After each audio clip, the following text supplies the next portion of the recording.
My dad died and I'm scared my family won't get along. So yesterday after my dad comes home he eats what my mom made for him. Eggs and Spam. To be clear, he has a pre-existing medical history of high blood pressure and gout.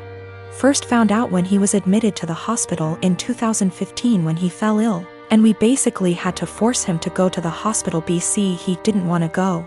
He was put on medication since, with changes to them maybe a year or so ago. So back to when after he ate.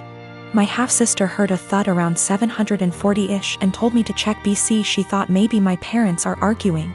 I go down and see my dad on the kitchen floor my mom behind him a few feet away and I hear him snoring. I ask my mom a question, get worried, run back upstairs and knock on my sister's door. She calls my other sister and also tells me to stop wasting time, call 911.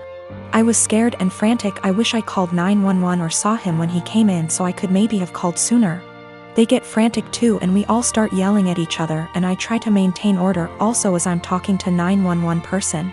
At some point in all of this my brother-in-law yells for help and I help him turn my dad onto his side. BC he said he could choke on his saliva. My dad stops snoring and we start panicking. The EMS tells us how to perform CPR but my sisters keep yelling and so I try to get them working together. They finally start working on it. One is doing compression and the other giving him air and sometimes rotating. Fire department and ambulance gets here and they start doing the same thing but also have defibrillators and honestly, I'm just in shock still. It was maybe 8:03 p.m. when they came or so, I don't remember, it's all a blur. I checked my phone for timestamp, but I called twice so I forgot when original call was placed. They called it at 8:50 p.m. and I just began to lose it. My aunt comes and my sister is trying to call my dad's work to let his bosses know. We talk about how we want my dad's arrangements and agree on cremation. BC we don't have the money for anything else but also my sister wants the remains. My mom is bipolar schizophrenic and my sisters and bro-in-law don't get along. Her because of a whole history that would keep you here forever if I tried to type it. My dad was a bad person but he still chose us and tried his best to provide regardless of his fallacies. He had my mom's back too, saying he wouldn't kick her out or place her in a mental home. My sisters kinda want that, I think, but I'm scared to talk about it. My mom is okay sometimes but also acts up BC of her mental illness sometimes, and my dad and I were her constants regardless of what happened. My mom is old and still wants to benefit from some social security services that my dad had, but my sisters and I think we should get a majority control of his account. There's a lot of renovations to be done. BC he ignored upkeep of the house for a number of years, example, the roof. My mom is not very sad about the ordeal. BC she had a long history of mental abuse from my dad and I understand, but we for some reason stayed together. It how to move forward except for one moment at a time and I'm still waiting for funeral home to come pick up his body. It's 8:13 a.m. now, been waiting since night before. And I have been crying but also I can't sleep and I'm sorry if this doesn't meet guidelines. I just need to vent even though I told a few friends. I'm still in disbelief. How this will moving forward. I believe it can though. But it's hard to stay positive. My girlfriend, Rose, and I have been together for 4 years and she is 5 months pregnant with our first child. My mom seemed to really like Rose, or at the very least tolerated her, but after we announced that we were expecting, something definitely switched in her. She has become extremely rude and disrespectful towards my girlfriend. She makes passive-aggressive comments at every chance she gets. I've had to take a step back from my mother until she fixes her behavior. Rose had gone to visit her family who lives far out of town. It was a very last-minute trip, and she drove herself to the destination and back. Unfortunately, at around 6 p.m., her car broke down and she was forced to pull over. Fortunately, my brother, Chris, who's great with cars and lives about an hour and 1/2 from where Rose was stranded, was willing to pick her up and sorted everything out. I was out of the country, so I'm grateful that my brother sorted everything out for her. Chris moved back in with my mom about a year ago. Obviously, the situation wasn't the best, especially considering the tension between Rose and my mom that exists for no particular reason. But I hoped my mom could put her pettiness aside for at least a night. It was too late for Chris to drive Rose back home, so my brother told her that he would drive her back tomorrow morning. An arrangement that my mom seems to not like, but one that she managed to keep her mouth shut about, my girlfriend tells me. Rose helps prepare dinner, wash up, and actually engage in a decent conversation with my mom for the first time in ages. However, they mostly avoid each other. Chris goes to bed earlier, leaving my mom and Rose. My mom lives in a 2-bedroom apartment, and since both bedrooms were taken, Rose assumed that she would be sleeping on the couch. She apparently assumed wrong. My mom gives Rose the thinnest blanket ever and basically screams at her, telling her that she has to sleep on the floor to not ruin her couch. She tells Rose to make do with the pillows on the couch and the blanket that provides zero warmth. Rose thought about protesting, but ultimately decided against it. According to Rose, my mom kept opening her door to check if she was sleeping on the couch, so she couldn't even try to sleep on the couch. At 5 a.m., Chris found Rose on the couch and let her sleep on his bed. He ended up telling me, but told me to not make a big fuss out of it. I did the exact opposite. I called my mom, very angry, and told her that she was disrespecting her so badly. She tried to defend herself by saying that she didn't harm the baby, and it's okay for pregnant women to sleep on the floor. But I refused to hear any of it. Chris agrees with me, but told me that I shouldn't make it a fight. I feel like I'm losing my mind. I don't want to go into tons of details. You need to know that for the last 7 years I have not been at home. And during this time my 2 brothers and sisters were still living there. While I was at home, our stepfather abused us mentally and physically. We lived in crappy houses that were covered in real garbage, including animal feces, absolutely everywhere. I haven't heard from my little sister since May. I'm pretty sure she was told to cut contact with all of us. We are her older siblings. My second sister, after my younger sister, is overweight and has spinal problems and has to diet and see a specialist she is not taken to.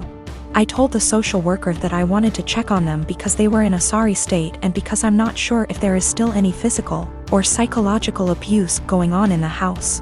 This genuinely worries me. I told them what happened to us, hitting walls, throwing things at us, swearing, belittling our character, etc. And told them repeatedly that I really just want to know what my younger brothers and sisters are not the same living conditions as they were. My husband supported me during the call and agreed that it was the right thing to do. All my siblings discussed this beforehand, except for my older sister, who moved out before things got bad, and the 2 who live in the house. We all agreed that this would at least let them know they were being watched and we weren't just disappointed in them, and maybe my mother and SD would keep the house clean nose, etc. CPS contacted my mother very quickly. Much faster than I expected. I mean within 3 hours. After that, my older sister, who lives far away and hasn't contacted me for months, calls and she gets mad at me because she knows I called. I didn't deny anything and just said, if they have nothing to hide, then they have nothing to worry about. It will all be over pretty quickly, to which she replied, what if it doesn't? If they are taken away? I said, I hope it doesn't come to that, and if it does, it's not on me. I didn't harm them. I didn't leave animal excrement around the house. I asked, would you let your children live the way we lived? She didn't answer. I asked again and she said, no. I'd keep a decent house, but it's not your job to tell someone else how to parent. I said, okay. So, if that's all, why did you call? I think we're done. She told me that we all need to get over what happened to us and move on. She left long before the violence started and she wasn't around, regardless of my personal experience. I can't help but feel like I did something wrong. I have limited contact with my mother because of her husband, and she denies that any of us have ever been abused. My sister asked, why don't you just come in and see the conditions? I told her, I can't be around my stepfather. I refuse to expose myself to this negativity again.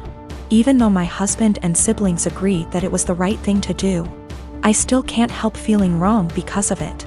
Like it wasn't my place. But if it wasn't my place, then whose was it? I really would like a third-party opinion on what I did. Am I wrong in reporting my family? Honestly, should I have just kept my mouth shut? I don't mind if I don't have any contact with my mom or older sister. They don't even know that I'm almost 4 months pregnant because we don't talk very much. So the possibility that I'll never have a real relationship doesn't bother me. What worries me is that I don't know if I was right. I called my mother's CPS based on previous experiences of psychological and physical abuse by our stepfather. I have not heard anything from my younger brothers and sisters for a long time, because communication was interrupted. We lived in appalling conditions. There were animal feces, rubbish and mess everywhere. We were beaten, things were thrown at us, etc. I told the police that I was not sure if something was going on for sure because, again, no contact. But I wanted them to check on my siblings. Was I completely out of sorts? My husband, Asian, and I, American, welcomed our firstborn 4 weeks ago. The baby is healthy, thank God, but I'm exhausted, haven't fixed my hair, barely able to shower and cannot sleep.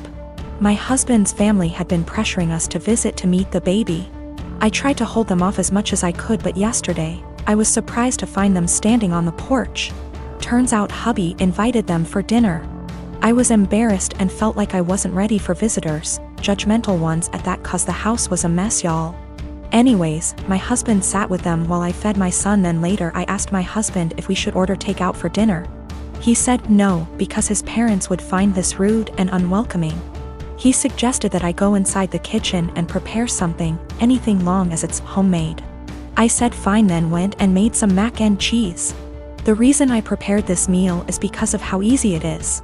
Once I served the family, my husband's mom looked at me and was appalled. I noticed something was wrong. She asked if I really found it appropriate to serve her and the family mac and cheese.